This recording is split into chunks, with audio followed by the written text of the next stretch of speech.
अर्जुनच्या गावात एक खूप मोठी प्रथा होती. ती म्हणजे एखाद्या मुलाचं लग्न जमलं तर नवरदेव म्हणून त्याच्या बहिणीनं नवऱ्या मुलीकडे जायचं, तिच्यासोबत 7 फेरे घ्यायचे, मंगळसूत्र घालून सिंदूर भरायचा आणि लग्न करून तिला गावात आपल्या घरी आणायचं आणि आपल्या भावासोबत त्या मुलीचा गृहप्रवेश करायचा. असं केल्यानं त्या नवरा नवरीची आयुष्यभर जोडी टिकायची.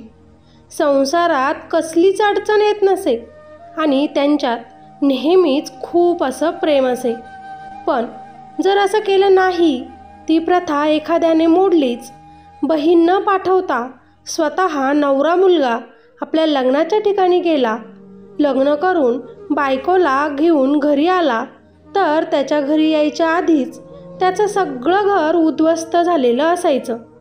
जास्तीत जास्त घरी येईपर्यंत तो मुलगा जिवंत असत, पण सुहागरातीच्या बेडवर तो गेला की त्याचा मृत्यू होत असे आणि मग त्याच्या बायकोला आयुष्यभर त्याची विधवा म्हणून राहावं लागत असे. कारण कुणी एका स्त्रीनं त्या गावाला शाप दिला होता म्हणे, जर माझा होणारा नवरा माझा होऊ शकला नाही, तुम्ही गाववाल्यांनी माझा नवरदेव माझ्यापर्यंत येऊ दिला नाही, माझं लग्न झालं नाही, म्हणून आता मी इथेच माझा देह सोडत आहे. आजपासून या गावातील नवरा मुलगा हा कधीच आपलं लग्न करून घरी त्याची बायको घेऊन येऊ शकत नाही. तो त्याच्या लग्नाच्या मंडपापर्यंत पोहोचूही शकत नाही आणि पोहोचलाच तर त्याचा मृत्यू होईल. चुकून तो वाचलाच तर घरी सुहागरात होण्याआधी तो मरेल.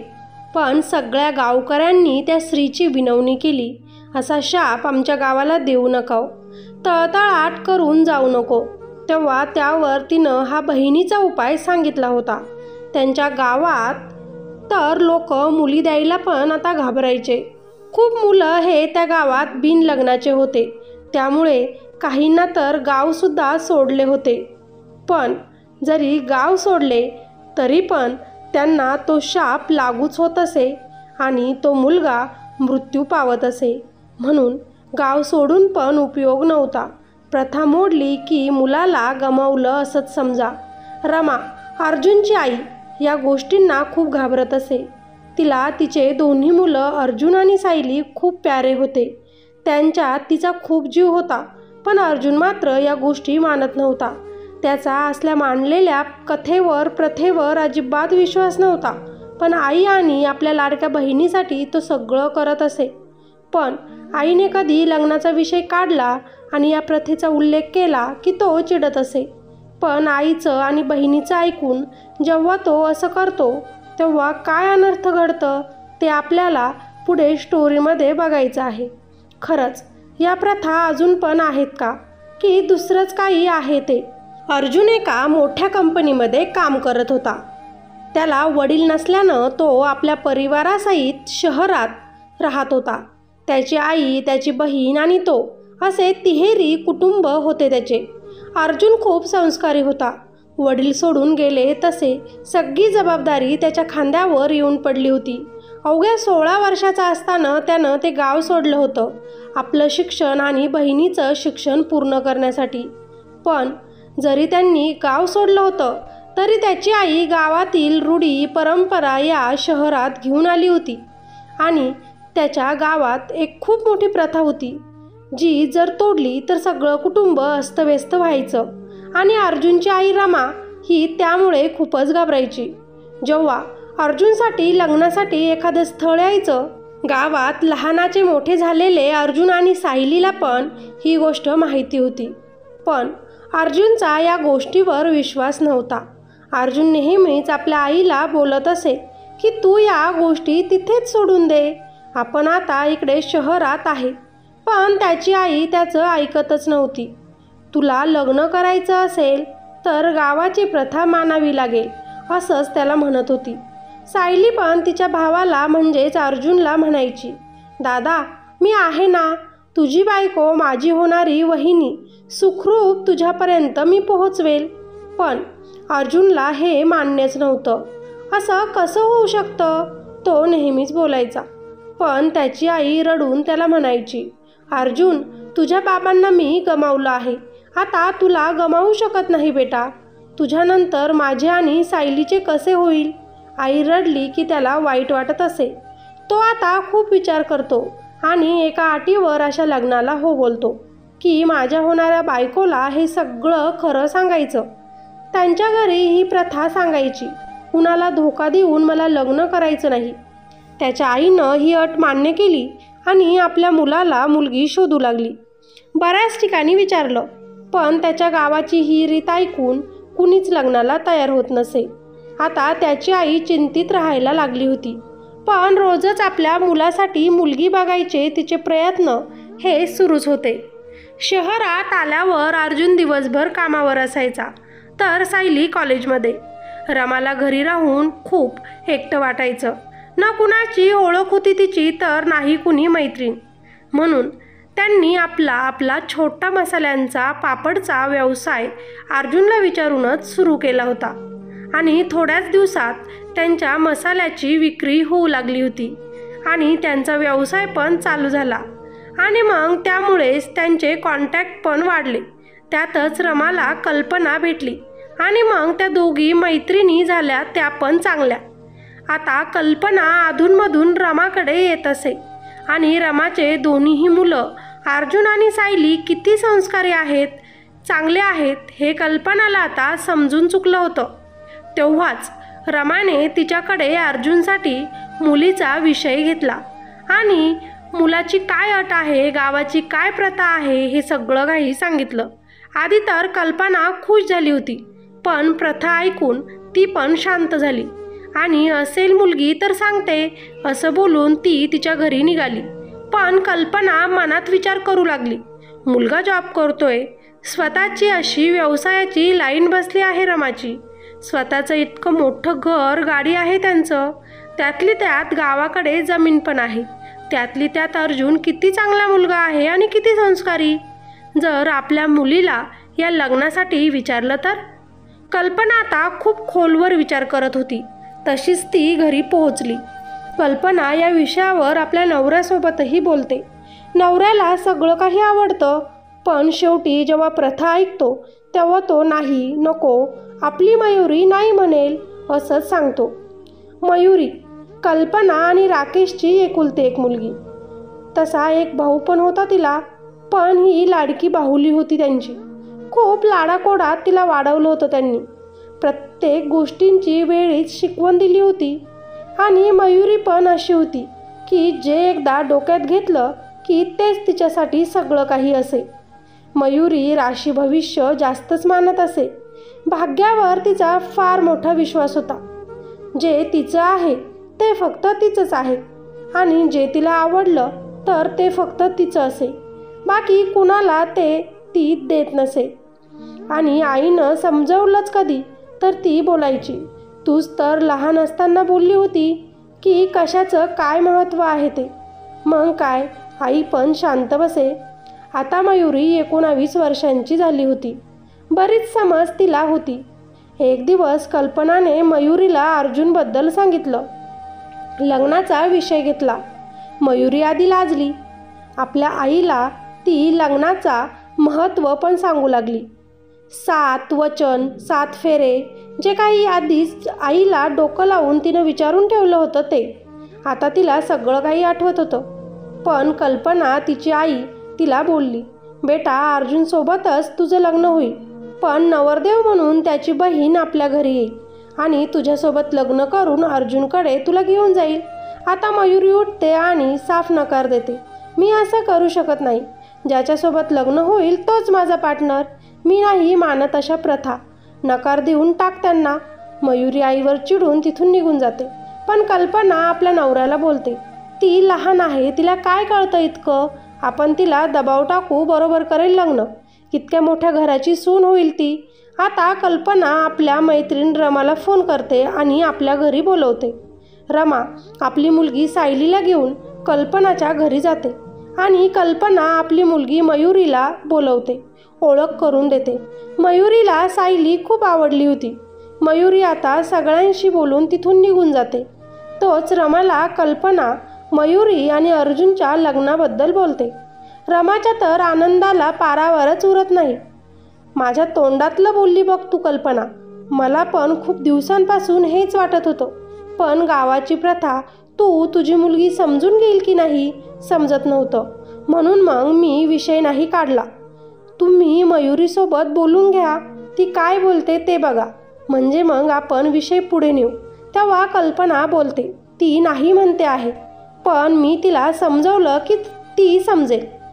तुम्ही त्याची काळजी नका करू. आता रमा खुश होऊन आणि मयुरीचा एक फोटो सोबत घेऊन घरी जाते. अर्जुन पण आता कामावरून घरी परतला होता. तो आल्याबरोबर सायली त्याच्याकडे मयुरीचा फोटो घेऊन जाते. दादा, हे बघ वहिनीचा फोटो. कशी आहे वहिनी? अर्जुन मयुरीचा तो फोटो क्षणभर बघतच राहतो आणि प्रत्यक्षात बघितलेलं नव्हतं त्याने. तरी पण त्या फोटोतच मयुरी त्याला खूप आवडते. तो आपल्या आईला मयुरीबद्दल विचारतो. तेव्हा माझ्या एका मैत्रिणीची मुलगी आहे, ती खूप छान आहे असं रमा सांगतात. पण आपली प्रथा सांगितली त्यांना? हो अर्जुन, सगळं खरं खरं सांगितलं आहे. तिच्या आईबाबांना काही प्रॉब्लेम नाही, फक्त मयुरी अजून वेळ मागत आहे. पण मला माहिती आहे ती पण होच बोलेल. आता अर्जुन मनात फार खुश होतो की इतकी सुंदर मुलगी त्याची बायको बनणार होती. आता तो पण आनंदी झाला होता. इकडे कल्पना रोज मयुरीकडे अर्जुनचा विषय घेत असे, पण त्यासाठी तुला सायलीसोबत लग्न करावं लागेल असं म्हणत असे. तेव्हा मयुरी बोलायची, जर सायलीसोबत माझं लग्न झालं तर सायलीच माझा नवरा असेल. तिची आई तिचं बोलणं मजाकमध्ये घ्यायची. तेव्हा तिची आई तिला त्यांच्या गावाच्या त्या प्रथेबद्दल परत समजावते. असं स्थळ तुला परत भेटणार नाही. तुला इथेच शहरात राहायचं असेल तर तू हे लग्न कर. आमच्या किती जवळ राहशील तू. खूप काही समजावून सांगते कल्पना आपल्या मुलीला.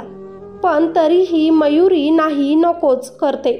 पण आता खूप समजावून सांगितल्यावर मयुरी शेवटी लग्नाला होकार देते. पण तिच्या मनात तेच होतं की ज्याच्यासोबत लग्न झालं तोच आयुष्यभराचा साथीदार असतो. चुकी तिची पण नव्हती, या अंधश्रद्धेची होती, या प्रथेची होती. पण मयुरी आपल्या आईबाबांच्या प्रेमापोटी त्यांच्या आग्रहाखातर लग्न करणार होती. आता कल्पनाने ही खुशखबरी लगेचच रमाला ऐकवली. रमा खूप खुश झाली आणि त्यांनी लवकरच ठरवून त्यांच्या लग्नाचा मुहूर्त काढला. अर्जुन मयुरीसोबत या विषयावर फोनवर बोलला. तू खुश आहे ना? तुला काही प्रॉब्लेम नाही ना? तुला कोणी दबाव टाकला नाही ना? बरेच प्रश्न त्यानं तिला विचारले. प्रॉब्लेम असल्याचं तिनं सांगितलं. तिला या प्रथेवर विश्वास नाही हेही ती बोलली. पण तरीही तुम्ही खूप चांगले आहात म्हणून तुमच्यासोबत लग्न करायला मी तयार आहे असंही ती बोलली. आता सगळ्यांचे मनातले प्रश्न एकमेकांना माहिती होते आणि उत्तरही सगळ्यांना मिळाले होते. म्हणून शेवटी लग्नाचा तो दिवस उजडला. लग्नाच्या दिवशी सायलीला नवरदेवाचे कपडे घालण्यात आले, शूज घालण्यात आले. डोक्याला फेटाही नवरदेवाचा सायलीला घालण्यात आला. इकडे अर्जुनला सुद्धा तसंच तयार करण्यात आलं होतं. लग्न तर अर्जुनचं होतं आज, पण गावात मिरवणूक मात्र सायलीची निघाली होती. आता रमाने आपल्या मुलीवरून आणि मुलावरून ओवाळणी उतरून शेजारील लोकांना दिली. लगेचच सायली आपल्या भावाला बोलली, दादा काळजी करू नकोस, वहिनीला घेऊन मी पटकनच येते. सायली खूप छान होती. आपल्या भावावर तिचं खूप प्रेम होतं आणि भावाखातीर ती हे लग्नही करणार होती. कारण आपला भाऊ नेहमीच आपल्या पाठीशी भक्कम असावा आणि त्याच्यासाठी तिनं त्याच्या जागेवर जाण्याचा निर्णय घेतला होता. कारण जर अर्जुन नवरदेव म्हणून गेला असता तर त्याच्या जीवाला धोका होता अशी त्यांच्या मनाची समज होती. सायली आणि गावातील काही मंडळी हे लग्नाच्या स्थळी पोहोचले. ब्राह्मणाने मुहूर्त सांगितला. सायली नवरदेवाच्या जागेवर जाऊन बसली. इकडे मयुरीसुद्धा तयार झाली होती. आज तिचं लग्न होतं, पण ती खुश होती. आता तिनं मनाशीच आता ठरवलं होतं की ज्याच्यासोबत लग्न होईल तोच तिचा आयुष्यभराचा साथीदार असेल. जर हे मोठे आपलं ऐकत नसेल तर त्यांच्या पुढे आता बोलून काहीही उपयोग नाही आणि त्यांच्या पुढे आता आपण काही करू शकत नाही. म्हणून तिनं परिस्थिती स्वीकारली आणि मंडपात येऊन सायलीजवळ बसली मयुरी सायलीकडे प्रेमाने बघू लागली. त्यांचे 7 फेरे सोबत झाले. ब्राह्मणाने सायलीला मयुरीला मंगळसूत्र घालायला लावलं, मयुरीला सिंदूर भरायला लावला. आता मात्र विवाह संपन्न झाला. तुम्ही आयुष्यभराचे पतिपत्नी झाला असं ब्राह्मणाने सांगितलं. मयुरीचा मात्र अशा गोष्टींवर फार विश्वास. आता सायलीच माझा आयुष्यभराचा साथीदार तिनं समजलं. आता नवरी नवरदेव हे घरी आलेत. दाराशी आल्यावर रमाने आपल्या मुलाला अर्जुनाला आवाज दिला. अर्जुन आता मयुरीजवळ जाऊन उभा राहिला आणि सायलीनं त्या दोघांचाही गृहप्रवेश केला. अर्जुन तर प्रत्यक्षात मयुरीला बघून फार खुश होता. मात्र मयुरी काहीतरी विचारात अटकली होती. मयुरीला घेऊन अर्जुन आपल्या रूममध्ये जातो, तिला बेडवर बसवतो आणि तिच्यासोबत बोलतो. मला माहिती आहे तुला हे सगळं खूप विचित्र वाटलं असेल. मलाही खूप विचित्र वाटलं होतं जेव्हा आई मला या गोष्टी करायला लावत होती. पण ही प्रथा आहे आणि आज जे काही झालं ते इथेच तू विसरून जा. आजपासून आपण दोघं नवरा बायको आहोत. मयुरी शांततेने त्याचं ऐकून घेते, पण तिच्या डोळ्यासमोर फक्त सायलीचा चेहरा येत होता. नवरा म्हणून तिला सायलीचाच भास जवळ होत होता. आता अर्जुनला आपल्या जवळ येण्यापासून कसं थांबवू हा विचार ती करत होती. तोच लगेच अर्जुन तिच्या जवळ जाण्याचा प्रयत्न करतो आणि मयुरी पटकन असं त्याला थांबवते आणि बोलते, तुम्हाला राग येणार नसेल तर एक गोष्ट बोलू का? हो बोल ना, अर्जुन बोलतो. तेव्हा मयुरी बोलते, माझ्या आईनं मला चांगला नवरा मिळण्यासाठी उपवास केले होते आणि त्यासाठी मला 1 महिना तुमच्यापासून आता बाजूला राहावं लागेल. पती पत्नीचं नातं आपल्या दोघांमध्ये 1 महिना नाही झालं पाहिजे, तेव्हाच माझ्या आईचे उपवास हे पूर्ण होतील. अर्जुन जरा विचार करतो. चांगला मुलगा, चांगला नवरा मी आहे हे साबित करण्यासाठी आता मला तुझ्यापासून 1 महिना दूर राहावं लागेल. तर ठीक आहे, मी राहील. म्हणून तो लगेचच स्वतःला कंट्रोल करत आपल्या सोफ्यावर जाऊन झोपतो. मयुरी फक्त सायलीचा विचार करत होती. दुसऱ्या दिवशी मयुरी सकाळी लवकर आवरते. अर्जुन अजून झोपलेलाच होता.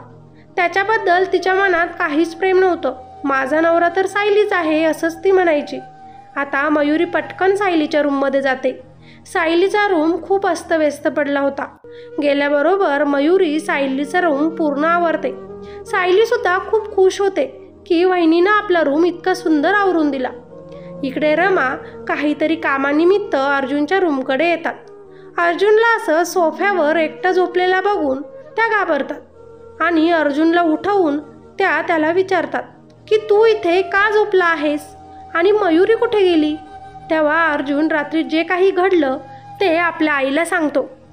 त्याच्या आईला हे खरंच वाटत नाही आणि ती लगेचच आपल्या मुलाला बोलते, तू लगेचच मयुरीच्या आईला म्हणजेच कल्पनाला फोन कर आणि या गोष्टींबद्दल विचार की खरंच त्यांनी काही उपवास पकडले आहेत का ते. अर्जुन लगेचच आपल्या आईला समजावतो आणि आईला म्हणतो की आई, इतके दिवसही मी एकटाच होतो. अजून 1 महिना जर मी एकटा राहिलो तर काय फरक पडतो? असं मयुरीच्या आईला फोन करून विचारलं तर मयुरीला किती वाईट वाटेल. आमच्या दोघांच्या नात्यात दुरावा होईल. म्हणून जाऊ दे, मी नाही विचारत तिला, तूही तिला काही बोलू नको असं अर्जुन रमालाही बोलतो. आता रमा विचार करतच बाहेर येतात आणि मयुरीकडे बघतात. तेव्हा सायली लगेचच बोलते, आई, वहिनीने बघ माझी रूम किती छान आवरून दिली. सकाळी सकाळी वहिनी माझ्या रूममध्ये आली.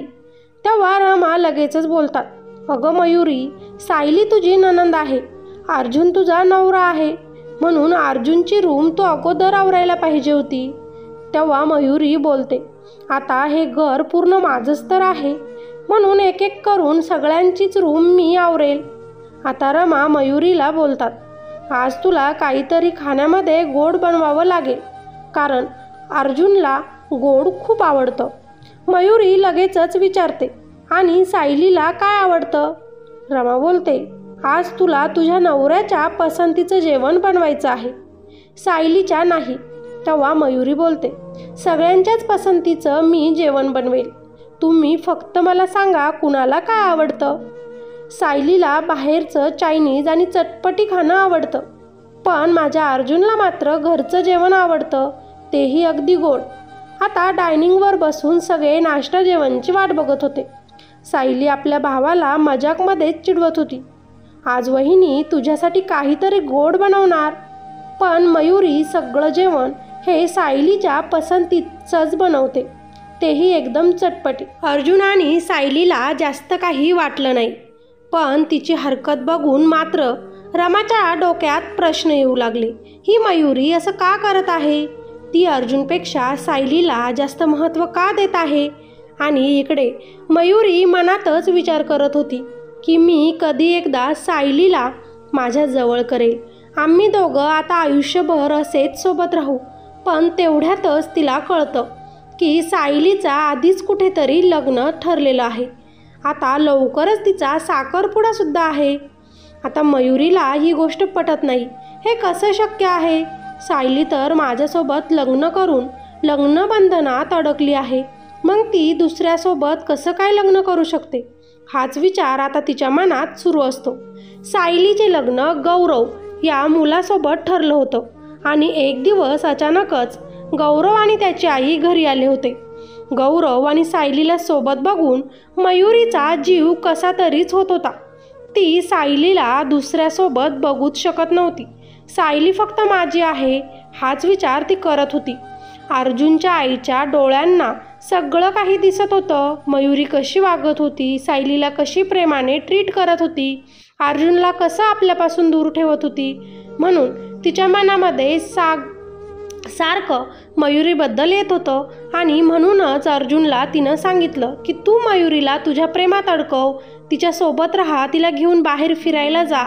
म्हणून अर्जुन लवकरच त्यांच्या हनीमूनचे तिकीट बुक करतो आणि मयुरीला देतो.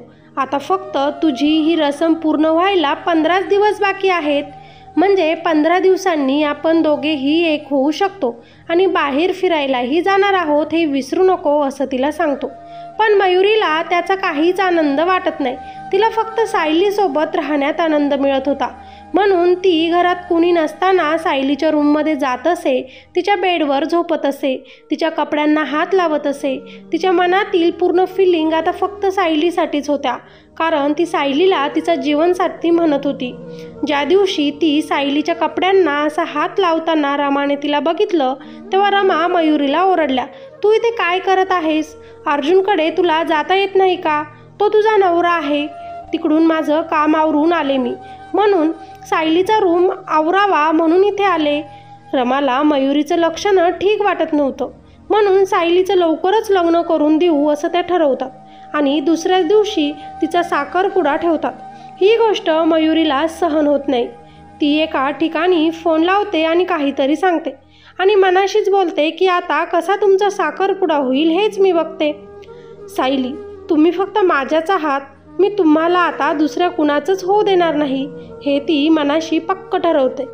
साखरपुड्याला गौरव आणि त्याची फॅमिली आलेली असते.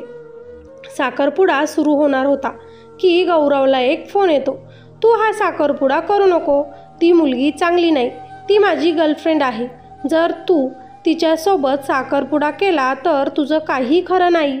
मी आमचे फोटोही तुला पाठवतो, बघून घे. आता गौरव थांबतो, आलेले फोटो बघतो. त्याला तर धक्काच बसला होता, कारण फोटोत सायली एका मुलासोबत होती. तेही खूप विचित्र फोटो होते सगळे. तो आपल्या आईवडिलांना ते फोटो दाखवतो आणि या साखरपुड्याला लगेच नकार देत तिथून निघून जातो. अर्जुन आणि रमा पण ते फोटो बघतात. आमची मुलगी अजिबात अशी नाही, ती असं करूच शकत नाही, हा त्यांचा विश्वास होता. सायली पण आपल्या भावाला सांगते की हे फोटो माझे नाहीत दादा, मी या माणसाला ओळखत पण नाही. पण आता तिचा साखरपुडा मोडला होता. सायली खूप रडत होती, कारण गौरववर तिचं खूप प्रेम होतं. इकडे मयुरी खूपच खुश झाली होती. अर्जुन पण नाराज होता. रमाच्या आता थोडं थोडं लक्षात यायला लागलं होतं. सायलीला रडताना बघून मयुरीचा जीव तुटायचा. दुसऱ्या दिवशी अर्जुन ऑफिसला चालला होता. मयुरीला त्यानं आपला टिफिन पॅक करून द्यायला सांगितलं. लगेचच मयुरी बोलली, तुमच्या स्वतःच्या हातानेच टिफिन पॅक करून घ्या. सायलीला माझी गरज आहे, मी तिला सोडून काहीच काम करणार नाही. आता मात्र रमाच्या डोक्यात आलं की काहीतरी गडबड आहे आणि माझ्या सायलीचं लग्न मोडण्यामागे सुद्धा मयुरीचा काहीतरी हात असावा. हा विचार जेव्हा त्यांच्या डोक्यात आला म्हणून त्या लगेच अचानकच मयुरीच्या रूममध्ये गेल्या. तर मयुरी हसूनच फोनवर कुणासोबत तरी बोलताना त्यांनी ऐकलं. मयुरी बोलत होती की किती छान फोटो एडिट केलेत. आता त्यांच्यासोबत कधीच कोणीच लग्न करणार नाही. त्या फक्त माझ्याच आहेत. मी त्यांना कुणाचंच होऊ देणार नाही. इतकी चांगली मयुरी होती, पण या प्रथाच्या नादी लागून ती वाईट वळणावर गेली होती. चुकीचे कामं ती करू लागली होती. रमाने जाऊन मयुरीच्या गालात मारली. तू असं कसं करू शकतेस? तू माझ्या मुलीचं लग्न कसं मोडू शकतेस? तू अर्जुनची बायको आहेस. तुला कळत कसं नाही? बरेच काही तिला सुनावते. तुझ्या आईला मी आता सांगून देते तू कशी काय वागत आहेस. मला सगळं काही समजत आहे. रमा खूप काही रागात मयुरीला बोलून जाते. मयुरी आधी शांतपणे ऐकत होती, पण आता ती बोलतही होती. मयुरी ऐकत नाही आणि आता सॉरी चुकलं असं म्हणून क्षमा मागते. पण सायलीला मी विसरू शकत नाही. ती आपल्याला इथेच आपल्या घरात राहील. आम्ही नवरा बायको तिची आयुष्यभर काळजी करू. तुम्ही का तिच्या लग्नाच्या मागे लागलात? हे ती तिच्या सासूला वारंवार बोलते. मात्र रमाला टेन्शन येतं आणि ही गोष्ट मी माझ्या अर्जुनला सांगून देते. मग तो तुला घरातून बाहेर काढेल असं म्हणत त्या बाहेर जात शिडीवरून खाली उतरू लागतात. पण मयुरी त्यांच्याजवळ जात त्यांना म्हणते, मला माफ करा, पण मी काय करू? तुम्ही सगळ्यांनी माझं लग्न सायलीसोबत लावून दिलं आणि आता मी सायलीलाच माझा साथीदार समजते. तुम्ही अर्जुनला हे सांगू नका. पण रमा ऐकत नाही. तेव्हा रागानेच मयुरी रमाला धक्का देते आणि रमा पायऱ्यांवरून खाली पडते. डोक्याला मार लागल्याने त्यांचा मृत्यू होतो. सायलीला या गोष्टीचा फार मोठा धक्का बसतो. माझ्यामुळेच माझी आई गेली असं तिला वाटू लागतं. अर्जुन आपल्या बहिणीवर फार प्रेम करत होता. तुझ्यावर विश्वास आहे माझा. तू त्या फोटोतली नाही हे मी ओळखतो. काळजी करू नकोस. आपण गुन्हेगार लवकरच पकडू असं तो तिला म्हणत होता. मयुरी वारंवार सायलीच्या रूममध्ये जात असे. सायलीचं सांत्वन करत असे. तिचे डोळे पुसत असे. तिच्यावर प्रेम करत असे. पण सायलीला या गोष्टींची अजिबातही कल्पना नव्हती की तिची वहिनी तिच्या प्रेमात आहे. हे एकतर्फी प्रेम होतं जे मयुरी सायलीवर करत होती. इकडे आता अर्जुन आपल्या मित्राला आपल्या बहिणीबद्दल सुचवतो. तिच्यासोबत काय घडलं ते सांगतो. त्याचा जवळचा मित्र असल्याने तो सायलीसोबत लग्न करायला तयार होतो. आपली सायली डिप्रेशनमध्ये जाऊ नये म्हणून अर्जुनने हा लग्नाचा निर्णय घेतला होता आणि तो निर्णय त्यानं घरी येऊन आपल्या बहिणीला आणि बायकोला सांगितला. मयुरीला आता परत धक्का बसला. ती बोलते, लोक आपल्याला नावं ठेवतील. आपल्या आईला जाऊन अजून 1 आठवडाही झाला नाही असं म्हणते. पण माझ्या बहिणीसाठी मला हे करावंच लागेल. ती खूप मोठ्या टेन्शनमध्ये आहे असं तो सांगून बाहेर निघून जातो. आता मात्र मयुरीला टेन्शन येतं. ती रागातच सायलीच्या रूममध्ये जाते आणि सायलीला बोलू लागते. माझ्यावर कोणीच प्रेम करत नाही. लग्नाच्या अगोदर कुणीही माझं ऐकत नव्हतं. लग्न झाल्यावर सुद्धा कोणीच माझं ऐकत नाही. कुणीच मला समजवून घेत नाही. तेव्हा सायली बोलते, वहिनी रडू नका, मी आहे ना. मी समजून घेईल तुम्हाला. मी ऐकेल तुमचं. काय झालं ते सांगा. मयुरी लगेचच बोलते, सायली सगळ्यात अगोदर मला तू वहिनी बोलू नको. मी तुझी वहिनी नाही. आता तिला काही कळत नाही की वहिनी काय बोलत आहे. आता मयुरी लगेच म्हणते, माझं खूप प्रेम आहे सायली तुमच्यावर. मी तुम्हाला दुसरं कुणाचं होऊन देऊ शकत नाही. सायलीला आता धक्काच बसतो. वहिनी तुम्ही काय बोलत आहात? तुम्हाला कळत आहे का? ती रागाने बोलते आणि आपल्या भावाला फोन करते. पण मयुरी तिच्या हातातला फोन हिसकावत तो फोन बेडवर टाकते.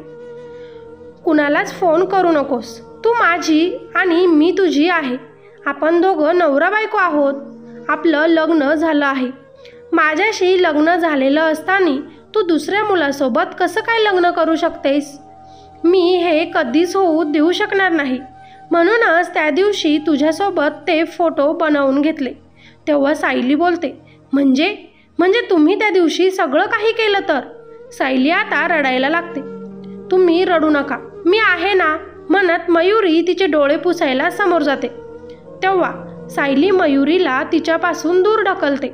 तुमचे विचार किती खराब आहेत वहिनी. माझा दादा तुमच्यावर खूप प्रेम करतो आणि तुम्ही असे विचार करतात. मी तुझ्या दादासोबत लग्न केलं नव्हतं, तुझ्यासोबत लग्न केलं होतं, म्हणून मला तू आवडते. जेव्हा तू तुझ्या आईसोबत मला बघायला आली होती तेव्हापासूनच मला तू आवडते. माझा नवरा म्हणून मी तुला तेव्हाच स्वीकारलं होतं. वहिनी शांत बसा, नाहीतर काहीतरी अनर्थ घडेल. तेव्हा मयुरी बोलते, अनर्थ तर मी केलं आहे. त्या दिवशी मी बोलताना तुझ्या आईनं मला पकडलं आणि तिला माझी सगळी सच्चाई कळाली. मग काय, दिलं ढकलून तिला. खूप प्रश्न विचारायची मला आणि सारखं अर्जुनकडे पाठवायची. मयुरीची मानसिक स्थिती बिघडलेली असावी अशाच गप्पा गोष्टी ती करत होती. इकडे अर्जुन सगळं काही बहिणीच्या फोनवर ऐकत होता, कारण मयुरीचा फोन त्यानं मगाशीच रिसीव केला होता. त्याला आपल्या बायकोची सत्यता कळाली. त्यानं लगेचच पोलिसांना फोन केला. इकडे मयुरी सायलीला बोलत होती, तू फक्त माझीच आहे. माझी जर झाली नाही तर मी तुला दुसऱ्या कुणाचं होऊ देणार नाही. मयुरी सायलीवर जबरदस्तीने प्रेम करायचा प्रयत्न करत होती. सायली मयुरीला समजावत होती की हे चुकीचं आहे. तू माझी वहिनी आहे, माझ्या भावाची बायको आहेस. ती प्रथा होती म्हणून मी तुझ्यासोबत लग्न करून तुला घरी आणलं होतं. याचा अर्थ असा होत नाही की मी तुझा नवरा आहे. प्लीज मला सोड. मी तुझ्यावर प्रेम करत नाही, मी गौरववर प्रेम करते.